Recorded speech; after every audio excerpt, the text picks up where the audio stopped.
Salut à tous la famille, c'est Shkeki, j'espère que vous allez bien. Aujourd'hui, une nouvelle vidéo vous présentant 6 animés d'aventure slash fantasy où le héros est extrêmement fort. C'est parti.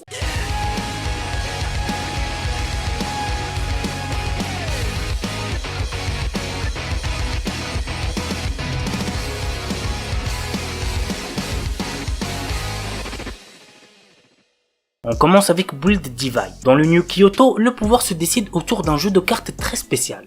Build Divide. Une rumeur dit que quiconque parviendra à vaincre celui qui règne sur la ville verra son souhait le plus cher exaucé. Teruhito Kurabe, notre héros, s'est juré d'affronter le roi de ce jeu dans un but bien précis. Avec l'aide de la mystérieuse Sakura Banka, il se lance tête baissée dans une bataille surnommée la Reconstruction. L'anime a pour genre action, drame, fantastique, surnaturel et pour thème jeu.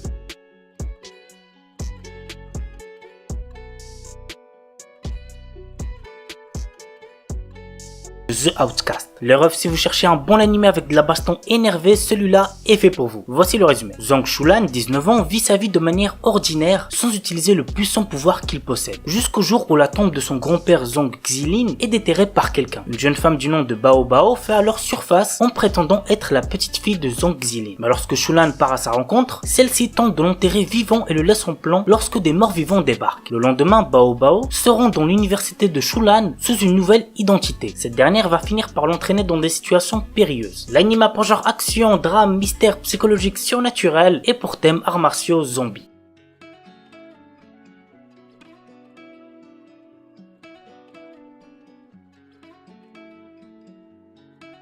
Seihat no Paladin. Dans une cité en ruine, loin de la civilisation humaine, vit le seul enfant humain, Will. Il a été élevé par 3 morts vivants qui sont Blood, le guerrier squelette héroïque, Marie, la momie prêtresse, et Gus, le sorcier fantôme grincheux. Tous les 3 enseignent leur savoir au jeune garçon et lui offrent toute leur affection. Un jour, notre héros commence à s'interroger sur ce qu'il est. Il découvre les secrets des morts vivants cachés dans ce pays lointain. Il apprend l'amour et la miséricorde des bons dieux, ainsi que la paranoïa et la folie des mauvais dieux. Puis il part à l'aventure pour devenir un paladin. L'anime a pour genre action, aventure, drame, fantasy, shonen et pour thème autre monde, dieu, déesse, fantôme, magie, mort, réincarnation. Shinkanomi. Seishi Hiragi est un lycéen qui, dans son école, est tout en bas de la hiérarchie sociale. Lui et tous ses camarades sont un jour transportés dans un autre monde. Comme dans son ancienne vie, notre héros se retrouve isolé et n'a comme seul compagnon qu'un gorille qu'il vient de rencontrer. Tous deux trouvent un jour un fruit de l'évolution qui va changer leur vie. L'anime a pour genre aventure, comédie, drame, fantasy, romance, shonen et pour thème autre monde, harem.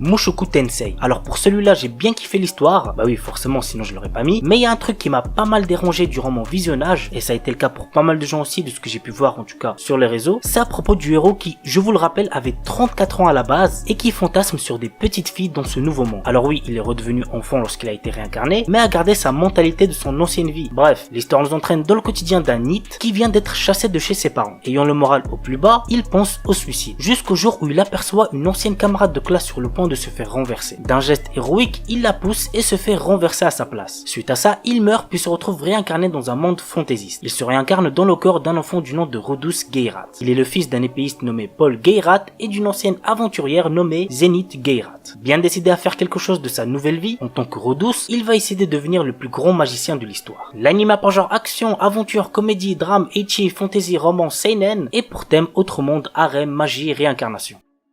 La sorcière invincible tueuse de slime depuis 300 ans. Après s'être tuée au travail dans le monde réel, Azusa Aizawa s'est réincarnée en sorcière immortelle dans un autre monde où elle a passé 300 ans à profiter d'une vie paisible. Elle a pourtant tué des tas de slime pour payer ses factures et gagner de l'expérience jusqu'à atteindre le niveau 99. Désormais, elle traîne une solide réputation qui attire aventuriers curieux, dragons duellistes et même une fille monstrueuse qui la prend pour sa mère. Tout ceci ne l'arrange pas trop puisqu'elle a toujours cherché à se la couler douce. L'anime a pour genre aventure, comédie, fantasy, slice of life surnaturel et pour thème autre monde, magie, réincarnation. Voilà la famille, c'est tout pour cette vidéo. On se retrouve dimanche pour une nouvelle vidéo. Sur ce, ciao tout le monde, portez-vous bien, c'était Shkeki.